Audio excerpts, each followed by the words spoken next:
March 1st, 1950. The Oval Office is silent except for the sound of a coffee cup hitting marble.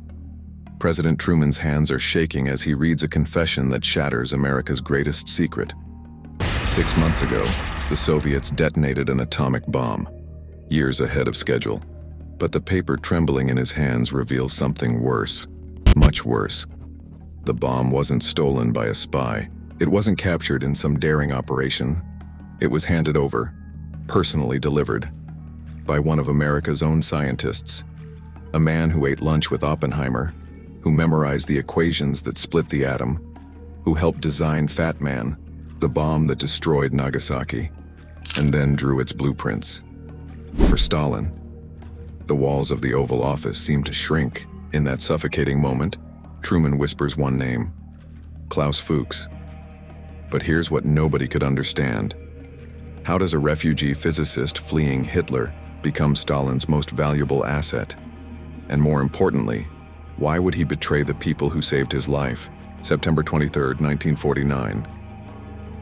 The announcement hits America like a hammer. The Soviet Union has the atomic bomb. Imagine yourself hearing this on your radio that day. You'd assumed America had a decade-long head start, a whole 10 years of safety. But you're wrong, dead wrong. Only 4 years after Hiroshima, the nuclear monopoly is gone, vaporized. Panic spreads faster than fallout through every city, through every home, through the Pentagon. But in the shadows of London and Washington, intelligence agencies are asking different questions. Not, how did this happen? But something more terrifying. How did Stalin's scientists solve problems that took America's best minds years to crack? Could there be a mole? Here's where it gets interesting. A top-secret American code-breaking program called Venona has been quietly decrypting Soviet cables since 1943. And they just found something that scared every single person who saw it. Buried in the static, hidden in the encrypted messages, there are cables about an insider from Los Alamos, someone codenamed R, someone who leaked atomic secrets directly to Moscow. The messages describe specific meetings, specific formulas, specific dates. The investigators don't know Rest's real name yet, but they know he exists. They know he walked among the Manhattan Project scientists. They know he memorized their work. He was there the entire time. The pieces align like uranium atoms approaching critical mass. Someone handed Stalin the blueprint for Armageddon. But who would commit such unthinkable treason, and more importantly, why? That's when they started digging into the past. London, 1941. The Luftwaffe turns the city into an inferno. Bombs fall every night. The screams of the dying echo through the streets. In a cramped flat in South London, a 30-year-old man hunches over quantum mechanics equations. His name is Klaus Emil Julius Fuchs. 8 years before this moment, Nazi brown shirts knocked out his front teeth. His crime? Speaking against Hitler. Speaking for human decency in a nation that had abandoned it. His mother killed herself after Gestapo harassment, the interrogations, the threats. She couldn't take it anymore. His sister followed her into that same darkness. His father, a Lutheran pastor who dared oppose the Führer, rotted in a Nazi prison. Nobody knows what they did to him in there. Young Klaus watched his entire world burn. His family, his country, his future. All of it consumed by flames he couldn't control. Can you imagine that rage? That grief? That feeling of helplessness? Hitler destroyed everything Klaus loved, everything he believed in. So in 1933, he made a decision. He escaped to Britain with one goal burning in his chest: fight back, not with a gun, not with violence, but with the deadliest weapon he possessed: his brilliant mind. By 1941, Britain desperately needs that mind. Their atomic bomb project, called Tube Alloys, is hemorrhaging talent to other programs. Brilliant scientists are being pulled away. The project is struggling. Rudolf Pirolz, one of the lead scientists, recruits Fuchs immediately. He sees something in this quiet German that nobody else notices. The quiet German proves invaluable. Absolutely invaluable. A theoretical genius with a photographic memory. The kind of mind that can hold entire equations in his head. Colleagues describe him as soft-spoken, polite, invisible, the type of person you'd walk past on the street without noticing. Nobody suspects this man carries a conviction deep inside, a conviction that will doom them all. See, Fuchs isn't just fighting for Britain. When Hitler invades the Soviet Union in June 1941, something clicks in his head. A switch flips. The USSR is now dying by the millions, by the hundreds of thousands. Entire divisions slaughtered, cities razed to the ground. 27 million Soviets will perish in this war, 27 million human beings. And yet, Churchill and Roosevelt secretly agree. They will exclude Stalin from atomic research. They will not share the bomb technology. They will keep it to themselves. The Soviet Union is dying to stop the Nazis. But the Western Allies refuse to trust them with the most powerful weapon on Earth. To Fuchs, that's not just betrayal. It's not just politics. It's a recipe for tyranny. One nation with the bomb. One nation with the power to end civilization. What stops them from enslaving the world? What stops them from dictating to every other nation? What stops them from becoming the new Hitler? That's the question Fuchs asks himself. So he reaches out. In late 1941, he contacts a man named Jurgen Kuczynski. Kuczynski is the leader of Britain's underground communist network. Through him, Fuchs makes a choice that will echo through history. He volunteers to spy for the Soviet Union. Now think about this for a second. The USSR is technically Britain's ally at this point. They're fighting the same enemy. But Fuchs sees something different. He sees a future where the bomb exists, where one nation has it, where that nation uses it as a weapon to control the world. And he decides that cannot happen. He doesn't want money. The Soviets offer him cash. He refuses it. He doesn't want fame. He doesn't want recognition. He wants something else. He wants balance. He wants a world where no single country can threaten nuclear annihilation, where the power is spread, where the weapons are distributed, where nobody has the advantage. Noble goal, or the delusion of a traitor. You decide. In 1942, he begins feeding atomic secrets to a Soviet agent with a name straight from a spy novel. Ursula Kuczynski, codename Agent Sonia. By day, Fuchs helps the Allies build humanity's deadliest weapon. By night, he copies those same blueprints for Stalin. He writes everything down, from memory. His photographic mind becomes a photocopy machine for Soviet intelligence. 570 pages of British atomic research flow through his hands to Moscow by 1943. Reactor designs, uranium enrichment methods, critical mass calculations, the mathematics of destruction. All of it travels from his mind to Soviet agents waiting in the London darkness. But this is just the beginning. This is the appetizer. Because in 1943 something happens that changes everything. The Quebec Agreement. British and American atomic programs officially merge. It's a turning point in history. Fuchs gets transferred to America, first to New York, then to Columbia University. He's now inside the Manhattan Project itself, the largest scientific operation ever conducted, the most secret place in the world. He's about to have access to the biggest secret on Earth. Los Alamos, New Mexico, 1945. The world's smartest humans racing to split atoms behind barbed wire. Armed guards patrol 24/7. Every package is inspected. Every letter is read. Every phone call is monitored. The security is absolute, impenetrable, or so they think. Klaus Fuchs arrives in August 1944, assigned to the theoretical division. His boss is Hans Bethe, one of the greatest physicists of the age. Next to him is Edward Teller, the man who will later invent the hydrogen bomb. These are the smartest people on the planet. And Fuchs is among them. His job is specific. Calculate how to compress plutonium into supercritical mass. This is the heart of the implosion bomb. The way to make it work. The way to create a chain reaction that splits the atom and releases the power of the sun. It's incredibly complicated, incredibly difficult. But Fuchs doesn't just excel, he becomes indispensable. Hans Bethe himself says it. Klaus Fuchs is one of the most valuable men in my division. Not just good, not just competent, but valuable. Essential. One of the most important scientists in the entire Manhattan Project. He literally designs components of Fat Man, the bomb that will destroy Nagasaki, the bomb that will kill 70,000 people in an instant. His brain helped create that weapon. His equations are inside that bomb. His colleagues trust him completely. They know he's a refugee, but they see a man dedicated to stopping Hitler, a man who escaped Nazi persecution, a man worth trusting with America's greatest secret. That trust is about to cost America everything. Unknown to everyone, Fuchs has a new Soviet handler on American soil. Harry Gold. Codename Raymond. Gold is a chemist from Philadelphia. He looks like your neighborhood pharmacist. Short, pudgy, forgettable.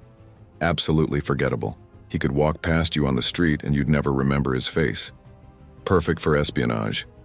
Perfect for passing secrets without being noticed. It's the spring of 1945. The war is winding down. Germany will surrender in weeks. But the Pacific War rages on, and the first bomb nears completion.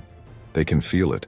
The project is reaching its conclusion, the moment when all that theory becomes a reality. Fuchs and Gold arrange a meeting. Picture this. A religious mission church in Santa Fe, deep night.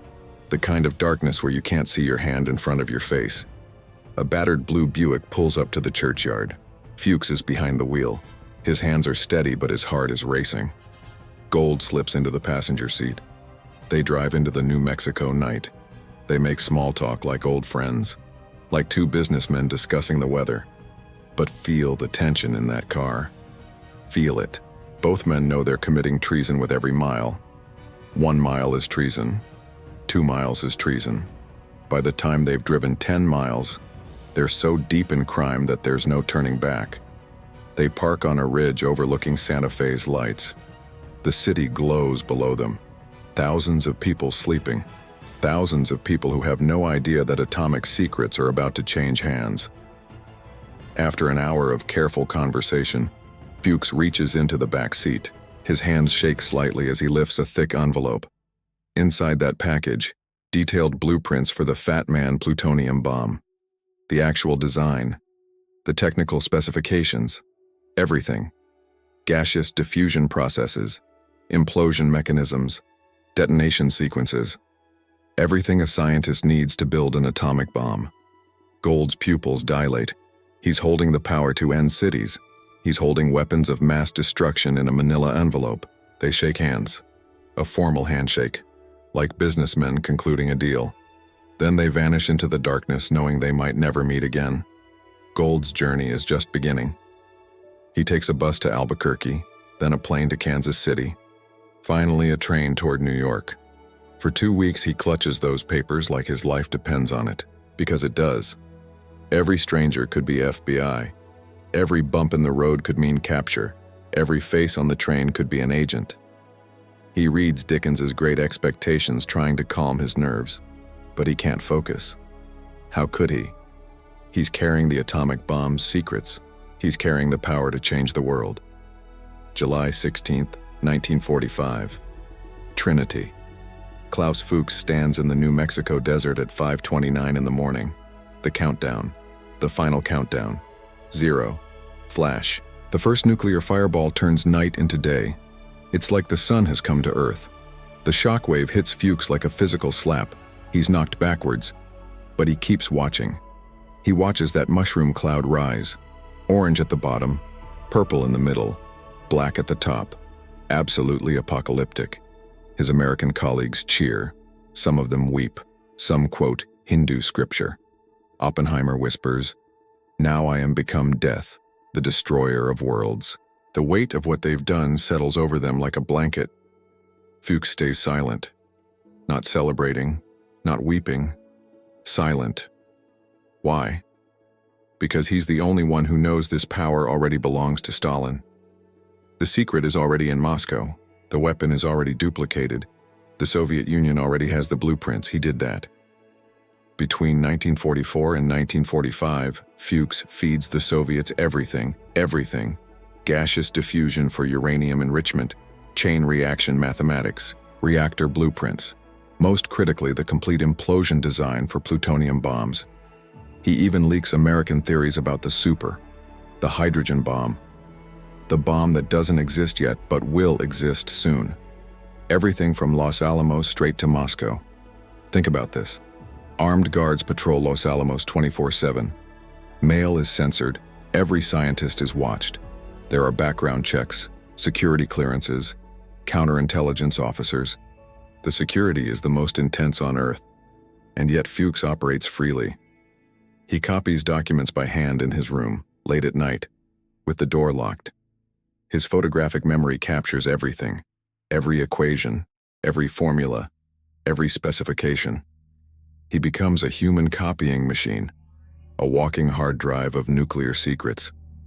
Each package he passes to Soviet agents shrinks America's atomic advantage by months, maybe years. By August 1945, when Japan surrenders, Klaus Fuchs has already given Stalin the recipe for Armageddon. But here's what'll really blow your mind. He's just getting started. The war ends. The Manhattan Project shuts down. Scientists return to universities, to civilian life. But Fuchs doesn't stop. He continues spying. He continues feeding information. For years, secret after secret, meeting after meeting, each one a betrayal, each one a knife in America's back. Summer 1949, 4 years of peace. But war's secrets refuse to stay buried. At MI5 headquarters in London, a file lands like a bomb on investigators' desks. The Americans have shared their most explosive discovery yet: decoded Soviet cables from the war years. Messages detailing meetings between Soviet agents and a British scientist codenamed R. The messages describe Manhattan Project data flowing to Moscow. Another codename surfaces, Charles, linked to the same source. Every detail points to one conclusion: a British mole operated at Los Alamos, and he might still be active. MI5 starts connecting dots. R was in America in 1944. Check. R had top-level access to weapons designs. Check. R knew implosion physics. Check. They compile a list of British scientists who worked at Los Alamos. 23 names, 23 suspects. They narrow it down. Eliminate, eliminate, eliminate. One name rises like cream to the top. Klaus Fuchs. A naturalized British citizen. Perfect timing, complete access, and something else. Old MI5 files from 1940. Dusty files that nobody thought mattered. They label him a possible communist sympathizer. Back then, Britain needed his genius more than they feared his politics. Now those files read like warnings they ignored. But there's a problem. A big problem. Venona evidence is ultra-classified, top secret. They can't reveal they've cracked Soviet codes. The Soviets would immediately change their cipher systems. They'd shut down all their intelligence networks. Everything would be compromised. So MI5 needs something else. They need a confession, a voluntary admission. Enter Jim Scarden, MI5's best interrogator, the man who can make stones talk, the man who understands human psychology, who knows how to apply pressure, how to find weakness, how to break someone without ever raising his voice. December 1949. Scarden invites Fuchs for a routine security review. A standard interview. Nothing unusual. Fuchs walks into that nondescript London office thinking he's helping protect secrets, not suspecting he's about to be cornered about leaking them, about betraying them. Scarden pours tea, discusses the weather, makes small talk, eases into questions about Los Alamos, mentions scientists' names, watches Fuchs's micro-expressions, the way his pupils dilate, the way his fingers tap when certain names are mentioned, the way his jaw clenches. The first meeting is inconclusive. Fuchs gives nothing away. His training, his discipline, his compartmentalization. He's been lying for years. He can handle an interrogation. But MI5 has time. They call him back. Again and again. Each session gets tighter. Each one applies more pressure. Scarden tightens the psychological noose. He drops hints about a spy at Los Alamos. Mentions dates. Specific dates that only someone at those meetings would know. He mentions formulas, technical specifications, things that were never officially shared. Fuchs's eye twitches. His composure cracks slightly. By the fourth meeting, the brilliant physicist knows they're closing in. The net is tightening, the walls are closing. He can feel it. The weight of 7 years of secrets pressing down on him. January 24th, 1950. This time, Scarden shows his cards. Maybe he mentions a specific meeting, or a formula. Something only Rest would know. Something only the mole would have access to. Watch Fuchs's facade crack like ice under pressure. The carefully constructed wall crumbles. Fuchs asks to think about things. Goes home that night knowing the game is up. Knowing they know. Can you imagine that night? 7 years of perfect deception. 7 years of walking among colleagues who trusted him. 7 years of lying every single day. And now it's over. They know. They have proof. Or close enough to proof that they'll get him eventually. The next morning, January 27th, 1950. Klaus Fuchs returns to the interrogation room. Pale. Resolved. He looks Scarden directly in the eye. His voice is steady. Calm. Almost clinical. I have come to tell you everything. For 6 hours, Fuchs unpacks his double life like a suitcase full of sins. His voice stays clinical, detached, distant, as if he's recounting someone else's life, someone else's betrayals. Yes, he gave atomic secrets to Sonia in 1942. Yes, he met Harry Gold in New Mexico. Yes, he handed over Fat Man's blueprints. Yes, he leaked hydrogen bomb calculations. Facts. Just facts. Stated plainly. Stated coldly. But then comes one moment. One single moment when his voice changes. When he speaks about sharing the plutonium bomb design. The design he copied. The design he memorized. The design he handed to Soviet agents. His voice cracks. That was the worst thing I've done. The only moment of emotion. The only moment when the facade slips. And then it goes back up. Clinical again. Detached again. But everyone in that room heard it. Everyone heard the crack in the wall. Then comes the question that matters. Why? Why would he betray the people who saved his life? Why would he give atomic secrets to the Soviet Union? Fuchs's answer chills the room. I wanted to prevent any one country from monopolizing such a terrible weapon. He genuinely believed he was saving the world by betraying it. Think about that psychology. In his mind, he's not a traitor. He's a guardian of balance, a reluctant hero preventing nuclear tyranny. Right or wrong, Klaus Fuchs slept soundly for 7 years, believing he'd saved humanity, believing he'd prevented the tyranny of a single nuclear-armed power. Was he right? Was he wrong? You decide. March 1950. A British judge sentences Klaus Fuchs to 14 years in prison, the maximum sentence for passing secrets to a wartime ally. 14 years for changing the course of history, for accelerating the Soviet bomb, for triggering the arms race, for putting humanity on the edge of nuclear annihilation. Fuchs nods, accepting his fate like a mathematical proof. No emotion, no tears, no anger, just acceptance. But his confession has already ignited a chain reaction. The moment Fuchs's confession reaches Washington, the FBI moves like unleashed hounds. They have a name: Harry Gold. In May 1950, Gold is arrested in Philadelphia. Confronted with Fuchs's testimony, he immediately cracks. He breaks. After years of maintaining his cover, he admits everything. Yes, he's a spy. Yes, he worked for Soviet intelligence. Yes, he met Fuchs in New Mexico. But here's where it spirals. Gold names another accomplice, David Greenglass, an army machinist who worked at Los Alamos. Greenglass caves instantly. The pressure is too much. He admits his role, and then he points to his own brother-in-law, Julius Rosenberg. Suddenly you're watching an entire spy ring collapse like dominoes. Julius and Ethel Rosenberg are arrested by year's end. The American public demands blood. This is treason. This is betrayal. This is American citizens working for the Soviet Union. The trials are sensational. The press covers every moment, every detail, every revelation. In 1953, both Rosenbergs will fry in the electric chair, the first American civilians executed for espionage. the first.